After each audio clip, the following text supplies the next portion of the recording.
So hello and welcome friends to your very own channel super knowledge mind. मैं हूं आपका दोस्त रोहित अभिषेक शुक्ला और आज हम लोग यहां पर आपके लिए एब्जॉर्प्शन बाय रूट के एमसीक्यू लेकर आ चुके हैं क्लास 10th हाई। सबसे पहले हम लोग वहां पर कुछ बेसिक कंसेप्ट डिस्कस करेंगे, उसके बाद हम लोग वहां पर कुछ एमसीक्यू करेंगे। तो बेसिक कंसेप्ट भी में एमसीक्यू के ही टाइप में और कुछ जो एमसीक्यू होते हैं एमसीक्यू की तरह हैं। सो गाइस, अगर आप लोग अच्छे से आंसर देते हो और वहां पर आपके लिए कुछ क्वेश्चन होंगे जो कि आपको कमेंट में करके उससे पहले मैं आपको कुछ लोगों का नेम अनाउंस करना चाहता हूँ जिन्होंने पिछले कुछ वीडियोज में आंसर सही दिए। उसमें से सबसे पहले आते हैं हमारे पास an Indian guy.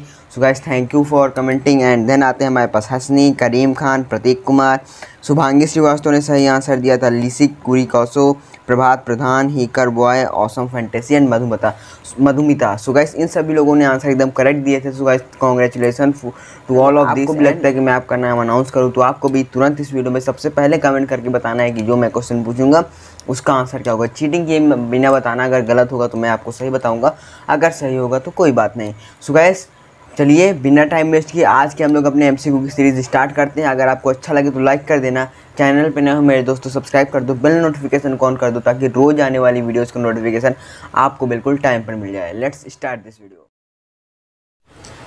So guys, यहाँ पर आप लोग अपनी स्क्रीन पर एक फिगर देख पा रहे होंगे। सबसे पहले आपको उसे ध्यान से देखना है, उसे देखने के बाद आपको पूरी क्लैरिटी होगी। उसे देखो और समझो उसमें क्या क्या लिखा हुआ है। सो गाइस, आई होप आप लोगों ने देख लिया होगा। तो चलो सबसे पहले यहाँ पर हम लोग कुछ बेसिक कंसेप्ट इसके रीड करते हैं। तो सबसे पहले यहाँ पर लिखा हुआ है डिप्लाज्मोलाइसिस इज द प्रोसेस। जो डिप्लाज्मोलाइसिस होता है वो किसका प्रोसेस होता है? वो होता है जो प्लाज्मोलाइडेड सेल होता है ना, जब उसकी रिकवरी होती है तो उसे हम लोग क्या बोलते हैं? Deplasmolysis is the process of recovery of plasmolysed plant cell. Okay, I hope आपको समझ में आया होगा। चलिए नेक्स्ट वाले की तरफ बढ़ते हैं। सो गाइस, चलो नेक्स्ट वाला देखें। तो नेक्स्ट वाला है हाउ आर के plus ion absorb in plant. जो के प्लस आयन होते हैं वो प्लांट में किस तरह एब्जॉर्ब होते हैं? तो जो उसका मेन प्रोसेस होता है, मतलब कि देखो जो के प्लस आयन होते हैं वो ऑस्मोसिस के प्रोसेस की तरह एब्जॉर्ब हो जाते हैं, या फिर केमियोस्मोसिस के प्रोसेस में, डिफ्यूजन में, ऑल ऑफ द बोथ। यहाँ पर जो आपका सही ऑप्शन होगा वो होगा केमियोस्मोसिस में। ओके, तो ये जब प्रोसेस होता है तभी के प्लस आयन प्लांट में एब्जॉर्ब होते हैं। ओके, तो इसे याद रखना, मतलब कि केमियोस्मोसिस। ओके, तो चलो नेक्स्ट वाला देखें, केमियोस्मोसिस या केमियोस्मोसिस कुछ भी आप बोल सकते हो। उसके बाद यहाँ पर लिखा हुआ है प्लाज्मोलाइसिस यूजुअली अकरिंग। जो प्लाज्मोलाइसिस होता है ना वो मेनली प्लांट सेल में होता है। ओके, तो इस बात को याद रखना, भूलना मत कभी। आप देखो प्लाज्मोलाइसिस होता है किसकी वजह से? तो यहाँ पर जो आपका सही आंसर होगा वो होगा एक्सोस्मोसिस। अगर एक्सोस्मोसिस ना हो तो प्लाज्मोलाइसिस नहीं होगा। ओके, तो ध्यान से सुन लेना। अब चलो उसके बाद पूछा गया what happens if remove a band of bark around a tree trunk.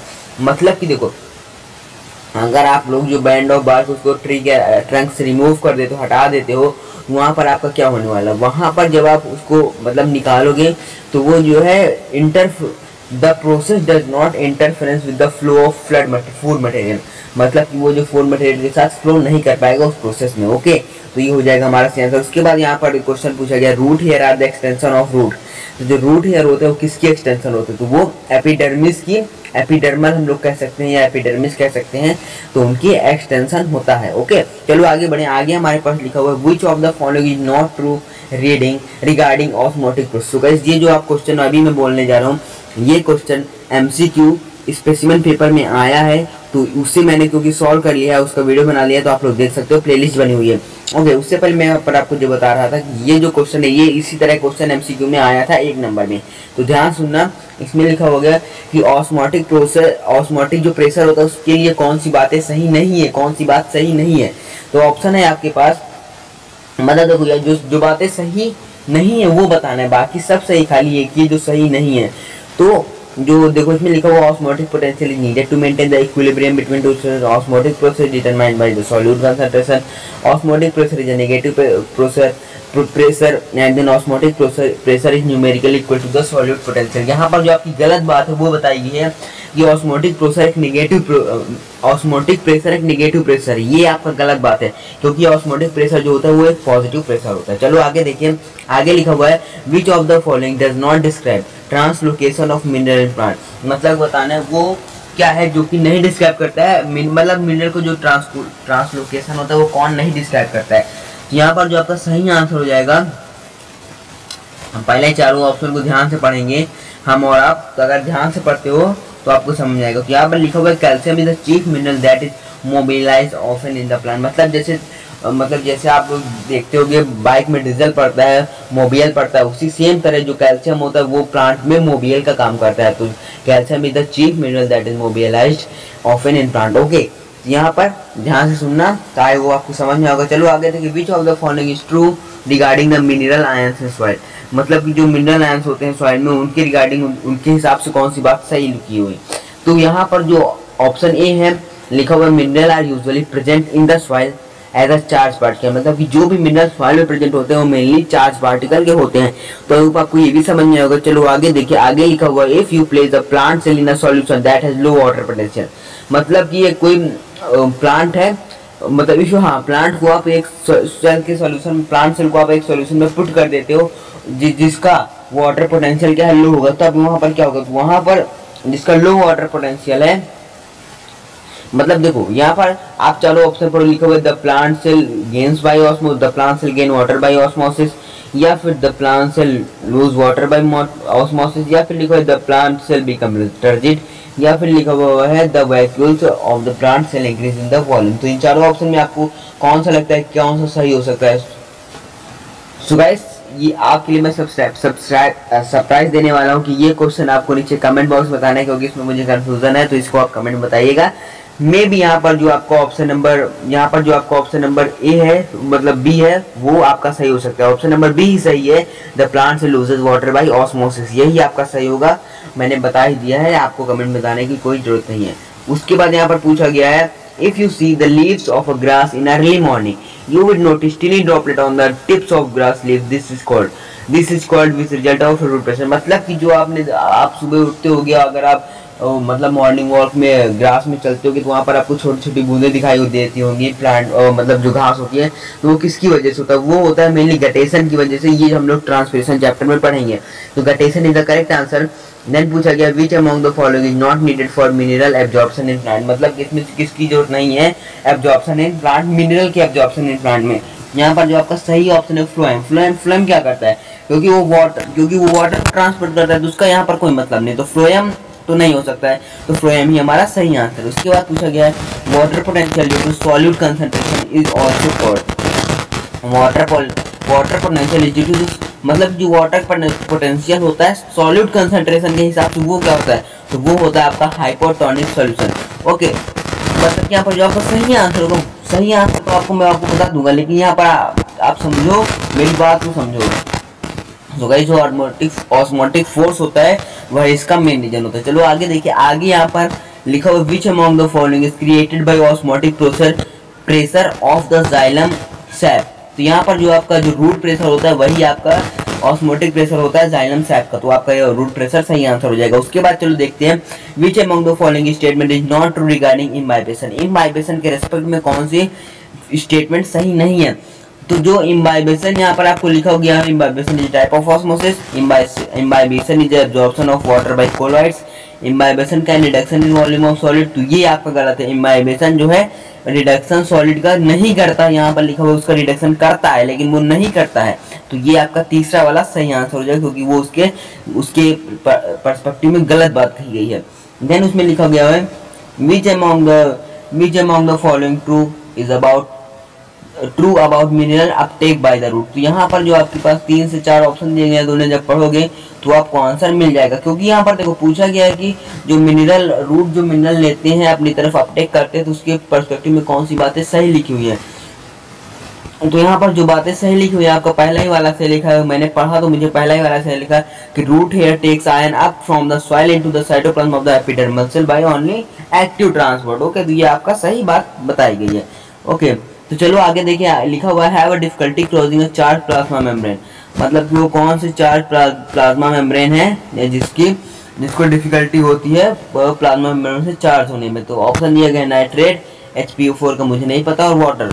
तो ये मे बी हाइड्रोजन फॉस्फेट हो सकता है, बट मे बी हो सकता है, लेकिन मुझे उसके जो फुल फॉर्म होता है वो नहीं पता है इस समय।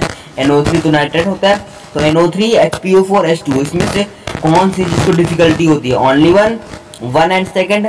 ओनली वन का मतलब केवल NO3, या फिर NO3 HPO4, या फिर NO3 या फिर हो सकता है आपका NO3 एंड HPO4, या फिर आपका हो सकता है HPO4 एंड H2O। तो यहाँ पर जो आपका NO3 एंड HPO4 है, मतलब कि पहला और दूसरा, वही आपका सही आंसर है, बाकी सारे गलत है। तो आई होप आपको समझ में आया होगा। चलो आगे देखिए, which among the following statement is not true regarding the role of soil in water absorption pipeline. मतलब इसमें किसकी जरूरत नहीं होती है, कौन सा गलत है एब्जॉर्प्शन बाय प्लांट, मतलब कि soil in water by absorption by plant.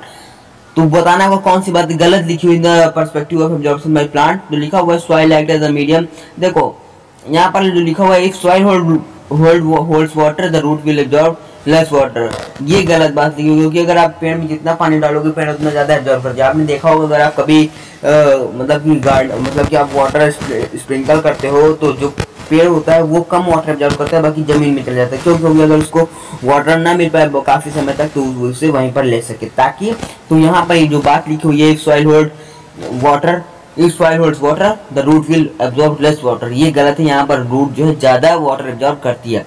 उसके बाद लिखा which among the following statement is false regarding the water potential, मतलब कि वाटर पोटेंशियल के पर्सपेक्टिव में कौन सी बात गलत कही गई है। Water movement in plant depend on water upon their water potential.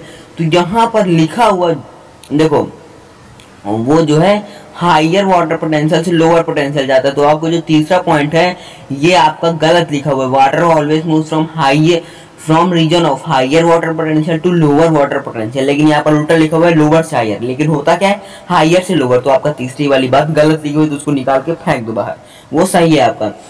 उसके बाद यहाँ पर लिखा हुआ है if the in the root is chiefly responsible for forcing water from the soil to the roots and then into the plant body। यहाँ पर कौन सा फोर्स होता है भैया, आप सबको बता दो, gravitational force, root pressure, root gradient, transpirational force. तो यहाँ पर जो आपका सही आंसर होगा जाएगा वो हो जाएगा आपका रूट प्रेशर। ओके, देन आगे देखो an equivalent of plasmolysed cell. Plasmolysed cell का इक्विवेलेंट क्या होगा, तो आपका जो होता है वो होता है श्रिवेल्ड एनिमल सेल, मतलब कि जो श्रिवेल्ड सिकुड़ी हुई एनिमल सेल होती है, तो वो आपका सही हो जाएगा। उसके बाद यहाँ पर आपको दिख पा रहा होगा if the concentration of dissolved solute is more in the surrounding solution then in the cell, मतलब कि बाहर ज्यादा है अंदर कम, तो उसे हम लोग क्या बोलते हैं, उसे हम लोग बोलते हैं हाइपरटोनिक। बाहर कंसंट्रेशन ज्यादा है अंदर कंसंट्रेशन कम है, क्या हो गया hypertonic. Then the unit of water potential is, water potential की यूनिट क्या होती है, वो होती है मेगा पास्कल। याद रख लेना मेरे भाई, मेगा पास्कल। ओके, फिर देखो लिखा हुआ है which among the following statement is not true regarding water absorption plant. Water absorption मतलब जो वाटर का एब्जॉर्प्शन होता है प्लांट में, उसके पर्सपेक्टिव में कौन सी बात गलत लिखी हुई है।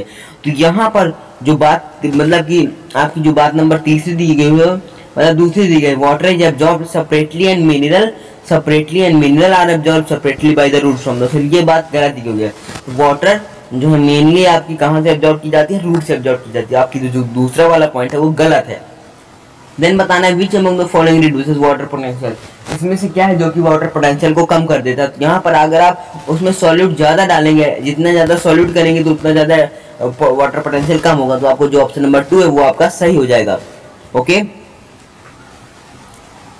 देन यहाँ पर लिखा हुआ why plasmolysed cell appears flaccid the cell would, मतलब बताना जो प्लाज्मोलाइट सेल होती है वो फ्लैसिड क्यों दिखती है हमें, क्योंकि उसका जो मेन रीजन होता है कि उसका वाटर जो है लॉस हो जाता है, loss of water and become flaccid. तो आपको जो पॉइंट नंबर 2 है, ऑप्शन नंबर 2 है वो सही हो जाएगा।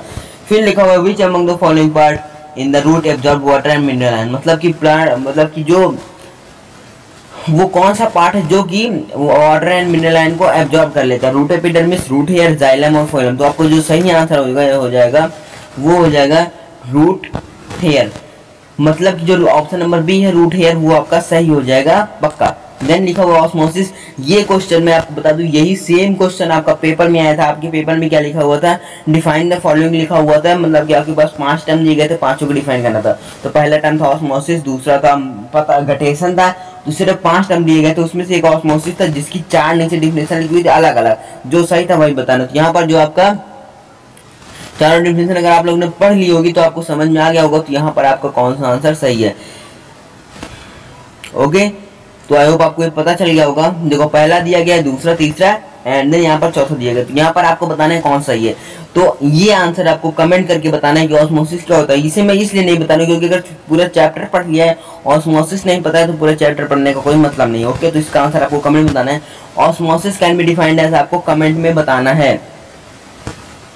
अब यहाँ पर हम लोग आपके लिए क्वेश्चन लेकर आए हैं जो सिर्फ आपकी और आपकी डिमांड के लिए था। अभी तक तो मैंने आपको एमसीक्यू नहीं पढ़ाया है, वो रिवीजन था आपके लिए।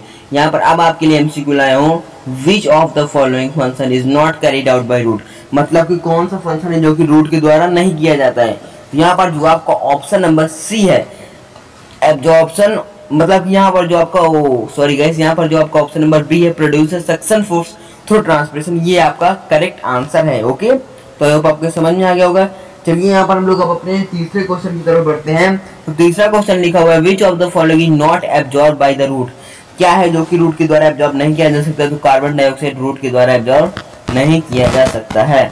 चौथा क्वेश्चन है, which is not a characteristics of root for absorbing water, वो क्या है मतलब कि कौन सी कैरेक्टरिस्टिक है जो रूट को वाटर एब्जॉर्ब नहीं करती, मतलब वाटर एब्जॉर्ब नहीं करती है, रूट वाटर नहीं एब्जॉर्ब करती। तो आपका चौथे क्वेश्चन का जो आपका ऑप्शन नंबर सी है, presence of force for inflow of water, ये आपका गलत बताया गया है, ये आपका गलत पॉइंट दिया गया है, मतलब ये आपकी गलत बात है, तो ये सही हो जाएगा आपका। Which of the following from root hair, which of the following from root hair, वो क्या है जो रूट हेयर बनाता है।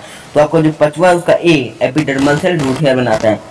सो गाइस क्वेश्चन नंबर 7 है, which of the following phenomena is responsible for rupturing course of germinating seeds. तो यहाँ पर जो आपका ऑप्शन नंबर 7 में जो ऑप्शन नंबर डी दिया गया इम्बाइबेशन, यही आपका करेक्ट आंसर है। 8th में बात करें, what is the process of absorption of water by surface attraction, surface attraction की वजह से जो प्रोसेस होता है एब्जॉर्प्शन का, वो क्या होता है आपका, तो आपका वो होता है इम्बाइबेशन। ये भी सही है, इम्बाइबेशन ऊपर वाले में भी होगा, इसमें भी।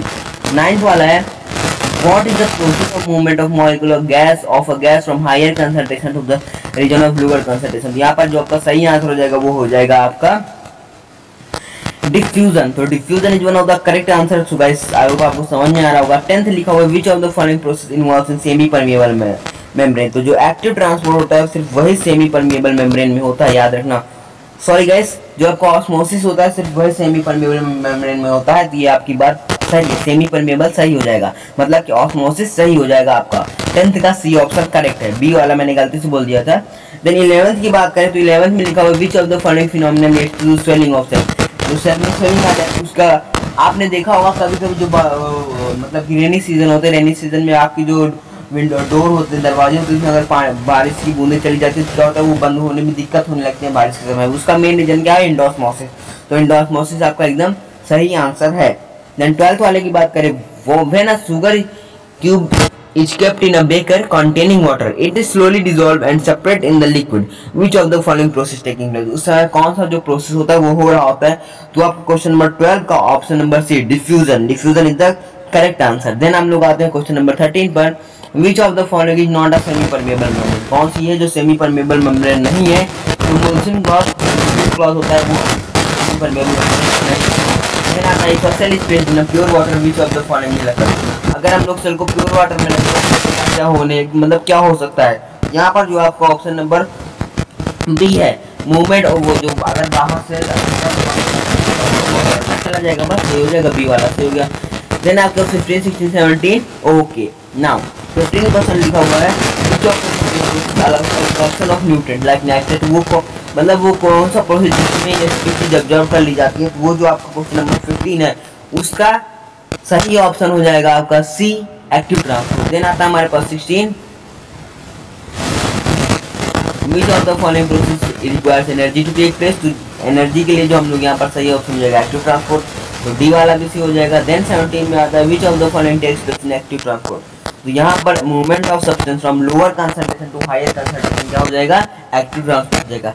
आप यहाँ पर जो आपको ये इतनी समय आपके स्क्रीन पर क्वेश्चन दिख पा रहा होगा, उससे आज हम लोग ये आपके लिए आज का होमवर्क है, तो जरा ध्यान से सॉल्व करना।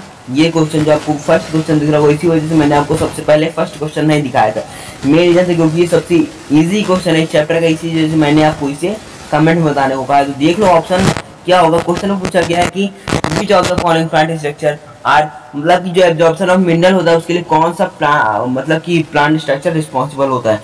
तो जरा ध्यान से बताना मेरे भाई। अगर अभी यहाँ पर आई होप आपका टेस्ट पुअर गया, पुअर तो नहीं गया होगा, एवरेज भी नहीं हो गया होगा, गुड गया होगा। अगर आपका एक आधे गलत हो गए तो चलिए कोई बात नहीं, आप एक बार और इस वीडियो को देखिए, आप उस एक बार और वीडियो देखने के बाद आप यहाँ पर एक्सीलेंट हो जाएंगे। और अगर आपका वो एवरेज है तो आपको एक बार चैप्टर पढ़ना पड़ेगा, तो आपको सब कुछ आ जाएगा। सो गाइस आपको ये वीडियो अच्छा लगा हो तो लाइक कर देना, चैनल पर नए हो मेरे दोस्तों सब्सक्राइब कर देना। अगर आप लोग यहाँ पर 1K करवा देते हो तो हम लोग लाइव आ जाएंगे, ताकि आपके लाइव डाउट क्लियर कर सके। इतने से मुझे ये नहीं समझ में आ रहा कि आपके डाउट क्या है, कमेंट बता सकते हो, लेकिन समझ में नहीं आता कम आता है। अगर हम लोग लाइव होंगे तो आप इजीली बता सकते हो। सो गाइस सब्सक्राइब कर लो, बेल नोटिफिकेशन ऑन कर दो। हम लोग यहाँ पर अगला पार्ट अपलोड करने वाले हैं। तो बाय बाय, टेक केयर।